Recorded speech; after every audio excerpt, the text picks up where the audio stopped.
یہ صدقہ دے، اس کا صدقہ قبول ہے، میں قربان جاؤں۔ حضرت صدیق اکبر پر جب میرے پاک پیغمبر صلی اللہ علیہ وآلہ وسلم جب سفر معراج فرما رہے تھے، سفر معراج کے دوران دو رفیق ایک سفر ہے۔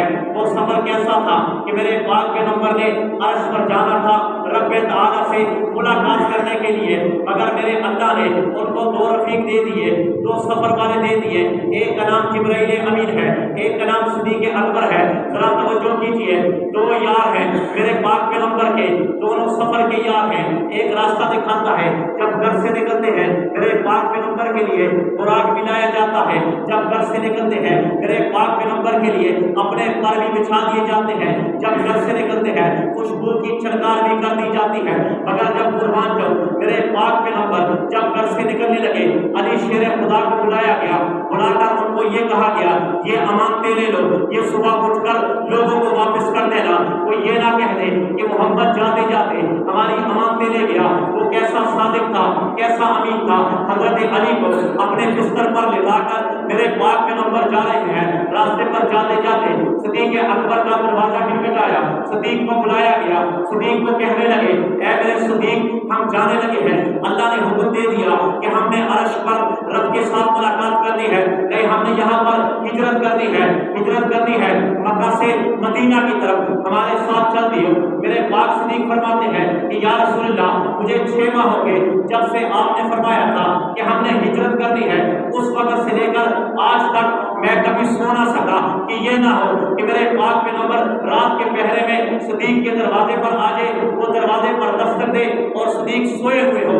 یا رسول اللہ 6 ماہ ہو گئے تب سے میں سویا رہی، جب میرے پاک پیغمبر کے ساتھ صدیق چلتی ہے، راستے میں جاتے جاتے میرے صدیق اکبر رضی اللہ تعالیٰ عنہ جب میرے پاک پیغمبر کے جسم کو دیکھتے ہیں، میرے پاک پیغمبر کے قدموں کو دیکھتے ہیں، میرے پاک پیغمبر کے چہرے کو دیکھتے ہیں، صدیق اکبر کو پتہ چل جاتا ہے کہ میرے پاک پیغمبر پر تھکاوٹ کے اثرات ہیں۔ ایک مقام ایسے آتا ہے کہ وہ چڑھائی کا مقام ہے، پہاڑ والا مقام ہے، بلندی والا مقام ہے، پتھروں والا مقام ہے۔ میرے صدیق اکبر نیچے بیٹھ جاتے ہیں، نیچے بیٹھ کر کے میرے پاک پیغمبر کو فرماتے ہیں یا رسول اللہ میرے کندھوں پر سوار ہو جائیے، یہ صدیق آپ کا بوجھ اٹھا کر آپ کو لے کر کے جائے گا۔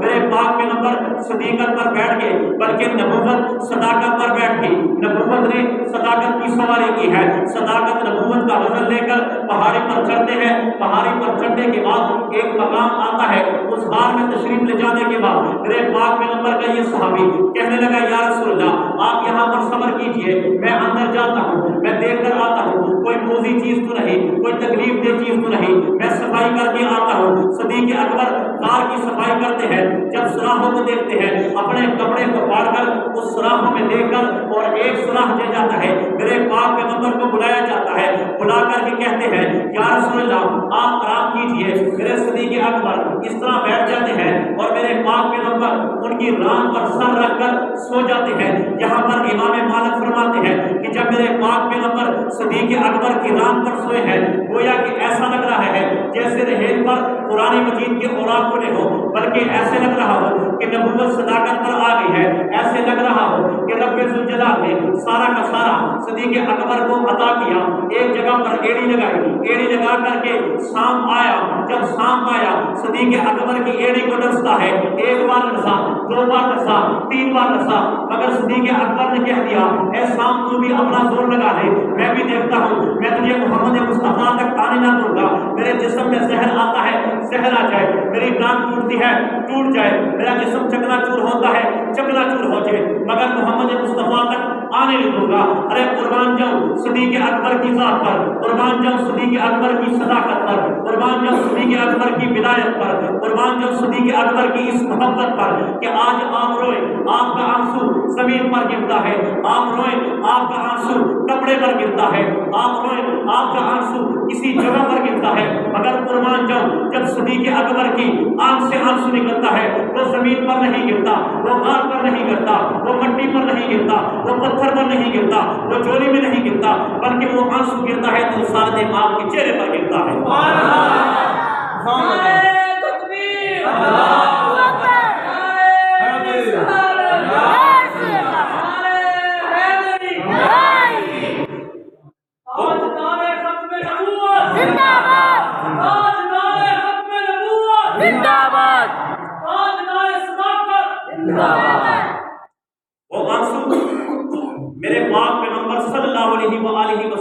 چہرے پر گرتا ہے، یعنی کہ صداقت کا آنسو نبوت پر گر جاتا ہے۔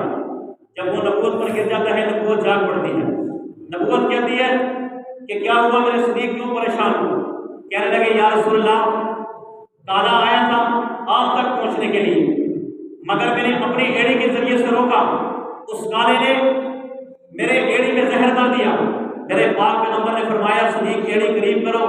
جب پاک پیغمبر کی قریب ایڑی کی گئی، میرے پاک پیغمبر نے اپنا لباس نکالا، صدیق اکبر کی ایڑی پر لگایا۔ صدیق اکبر کہتے ہیں یا رسول اللہ مجھے تکلیف بالکل بھی محسوس نہیں ہوئی، زہر بالکل ختم ہو گیا۔ اب یہاں پر ایک نقطہ یاد رکھیں علامہ صاحب کی موجودگی میں، اس وقت سے لے کر آج تک میرے پاک پیغمبر کی نبوت صداقت پر کالے حملے کرتے۔ سمجھ رہے میری بات کو کہ نہیں؟ تو یار یہ سمجھ گئے؟ اگر اب بھی نہیں سمجھنا یار کب سمجھو گے؟ یہ سمجھ گیا نا؟ جو سمجھا وہ سبحان اللہ کے باقی کوئی نہ سبحان اللہ۔ اس وقت سے لے کر آج تک میرے پاک پیغمبر کے صحابہ پر، میرے پاک پیغمبر کے صحابہ کے خلاف تبرر کرنے والے کہہ گئے صدیق خلافت لے گیا۔ ارے نہ بابا نہ، یہ بات مت کہے، صدیق خلافت لے گیا۔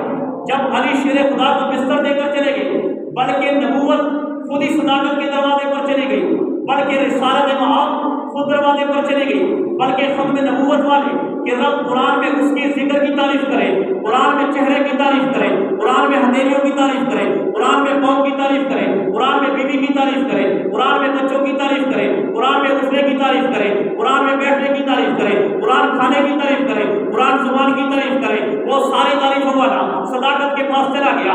صداقت والے پر آج اگر کوئی تبرہ کرتا ہے کہ صدیق مسلمان نہیں، اس کو کہہ ذرا اپنے ایمان کی تجدید کر، صدیق نے کیا نہ دیا؟ صدیق تو وہ تھا جب میرے پاک پیغمبر نے اعلان کیا ارے لاؤ اپنا چندہ لاؤ، سارے گھر چلے گئے، صدیق بھی چلے گئے، فاروق بھی چلے گئے، عثمان بھی چلے گئے، علی بھی چلے گئے، حیدر کرار بھی چلے گئے، سارے چندہ لے آئے۔ جب میرے پاک پیغمبر نے فاروق سے پوچھا اپنے گھر کا کون سا مال لائے ہو؟ کہنے لگے یا رسول اللہ آدھا مال چھوڑایا ہو، آدھا مال لے آیا ہو۔ جب عثمان سے پوچھا کہنے لگے یا رسول اللہ اونٹ بھی آپ کی خدمت میں حاضر، گھوڑے بھی آپ کی خدمت میں حاضر، مال بھی حاضر، یہ کچھ لے آیا ہو۔ علی شیر خدا سے پوچھا، علی نے بھی بتا دیا۔ جب صدیق اکبر ایک کونے میں کھڑے ہو کر میرے پاک پیغمبر نے بلایا، بلا کر کے یہ کہا اے صدیق اپنے گھر کا کیا کیا لائے ہو، کیا کیا چھوڑ کر آئے ہو؟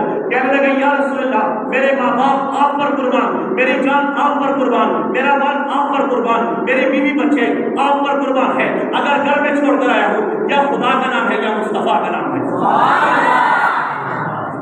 اس کے علاوہ گھر میں کچھ نہیں چھوڑا۔ اگر گھر میں چھوڑا ہے تو یا محمد مصطفیٰ کا نام اور یا ہی اللہ رب العزت کا نام ہے۔